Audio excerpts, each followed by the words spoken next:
भक्त की कथा थी ना, नरसी की, हमने कई बार सुनाई। नरसी कृष्ण भक्त था, किंतु उसके गांव में कन्हैया का कोई मंदिर नहीं था। कहते एक बार एक उसकी भाभी ने उसको अपशब्द कह दिए। कहीं से लकड़ी इत्यादि लेकर आया और घर पर जैसे ही लकड़ी का गट्ठा पटका तो भाभी से कहने लगा, बड़ी जोर की भूख लगी है, भोजन दे दो।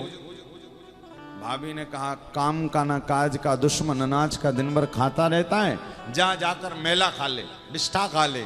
जैसे ही मुख से निकाला, नरसी की आंखों से झरझर आंसू बहने लगे। नरसी कह रहे, हे प्रभु, क्या आपने इसी दिन के लिए मेरे को जिंदा रखा था? हे नाथ, अब जीना नहीं है, या तो अब मुझे वृंदावन की प्राप्ति हो जाए या मेरे प्राण निकल जाए। अब नरसी के गांव में कहीं मंदिर था नहीं, एक शिवलिंग था, शिव मंदिर। शिव मंदिर गए, दोनों हाथों से शिवलिंग को पकड़ा और रात भर उसके ऊपर सिर रखकर रोते रहे, रात भर। अब भैया महादेव तो महादेव है, देखो बहुत जल्दी प्रसन्न होने वाले हैं।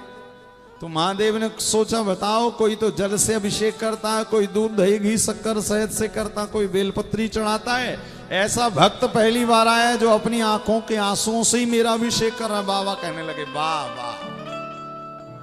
भोर में 4 बजे ब्रह्म मुहूर्त में उसी शिवलिंग से देवादिदेव महादेव प्रकट होकर नरसी से कहने लगे, चल, मैं तुझे वृंदावन लेकर चलता।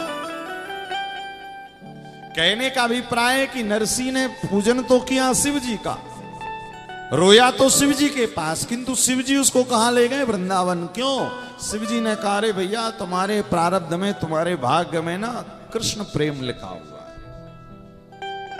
तो शिव जी क्या करते हैं? आपको आपकी मंजिल तक पहुंचा देते हैं, आपको आपके गंतव्य तक पहुंचा देते हैं। इसी कारण प्रतिदिन हो सके तो महादेव का पूजन।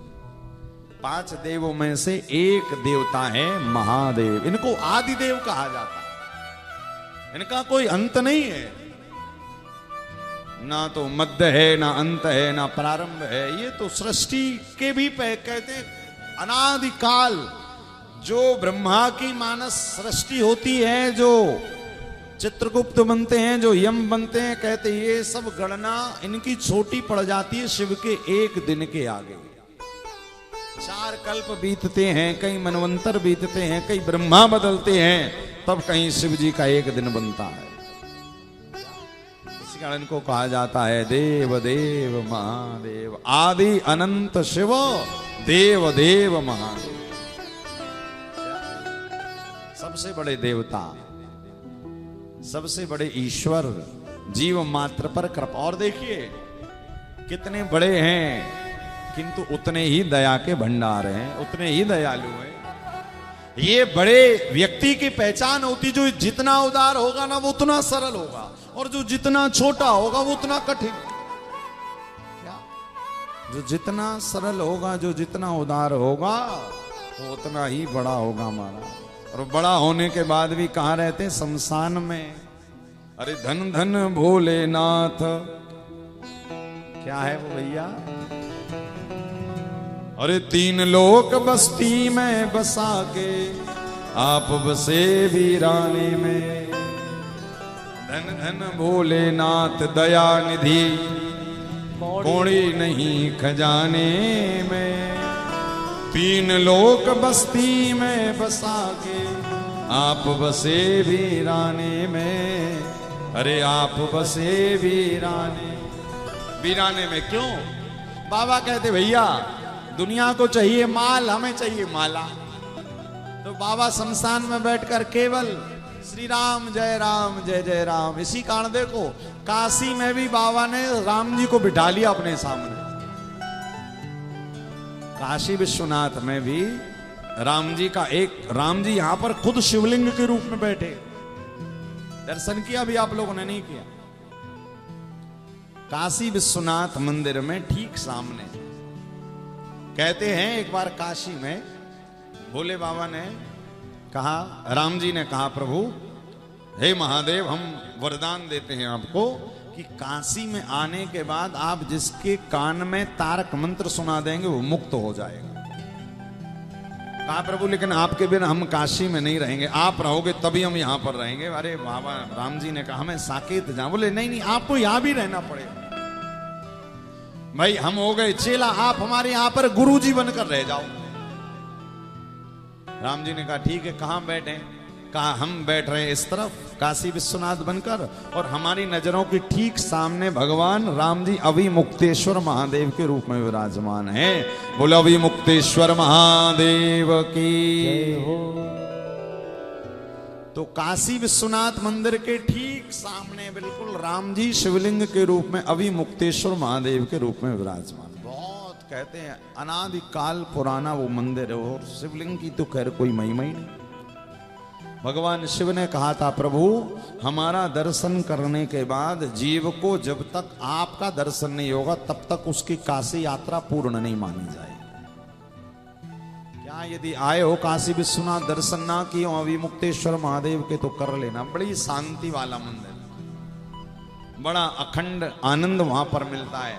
जब आप अभिमुक्तेश्वर महादेव का दर्शन करोगे तो आपको लगेगा जैसे है तो शिवलिंग, लेकिन लगेगा आपको जैसे धनुष बाण लेकर भगवान राघवेंद्र सरकार ही विराजमान। तो भगवान विश्वनाथ के गुरुजी बनकर राम जी यहां पर बैठे, गुरु और चेला दोनों इस भूमि पर विराजमान।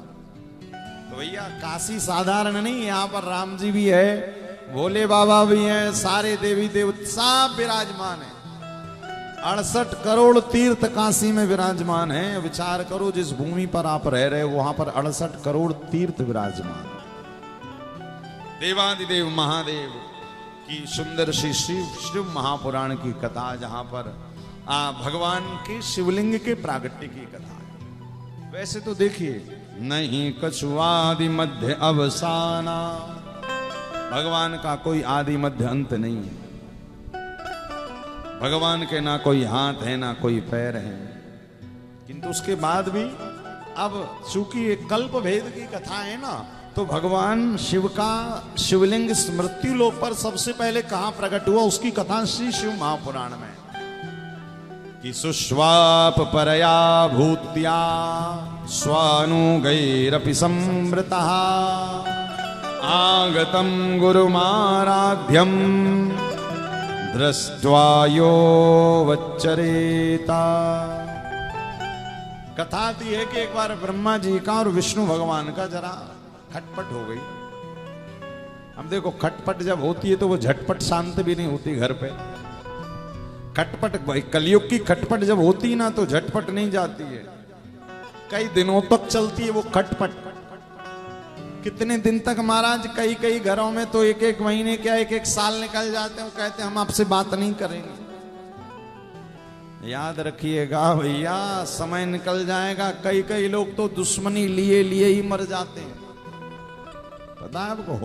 एक बार एक मैया वृंदावन आई हमारी कथा में, बोले महाराज हमें पति सपने में दिखते हैं। हमने कहा ये तो अच्छी बात है, कहाँ गए? बोले नहीं जीवित तक नहीं दिखे, मरने के बाद दिखने लगे। हमने कहा क्यों? तो बोली जरा प्राइवेट बात है बता। हमने कहा बता। बोले जब उनका प्राण निकला ना तो उसके 15-20 दिन पहले से हम दोनों में खटपट हो गई थी, तो बातचीत हो नहीं रही, तो वैसे ही में चले गए। तो बोले पता है सपने में आकर भी झगड़ा करते हैं। तो हमने कहा वो इसी कारण आप नाराज हो गए ना, इसी कारण वो भी नाराज होकर चले गए, पूरे से ही छोड़ दिया।